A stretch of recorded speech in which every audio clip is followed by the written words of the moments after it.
हाँ? अरे इधर क्यों आ गए लोग? हम पूछ रहे हैं आपको, क्या बात कर रहे हैं?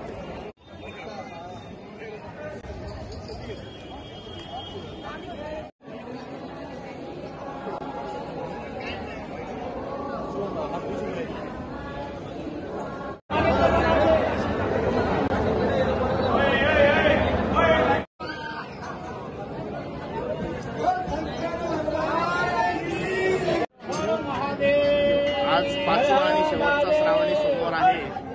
त्र्यंबकेश्वर भगवान त्र्यंबकराजाच्या दर्शनासाठी सकाळपासून पहाटे 4:30 वाजेपासून भाविकांची रीघ लागलेली आहे। सोमवती अमावस्या असल्याने अधिकचे भाविक या ठिकाणी दर्शनासाठी येत आहेत। श्रावण महिना यावर्षी 5 सोमवार असल्याने या शेवटच्या सोमवारी देखील प्रदक्षिणा मारणाऱ्यांची गर्दी तसेच दर्शन घेणाऱ्यांची गर्दी प्रचंड प्रमाणात वाढलेली आहे। साधारण पहाटपासून जवळपास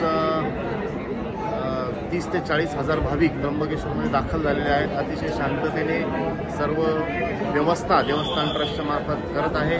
आलेल्या सर्व भाविकांचे त्र्यंबकेश्वर देवस्थान ट्रस्टतर्फे हार्दिक स्वागत।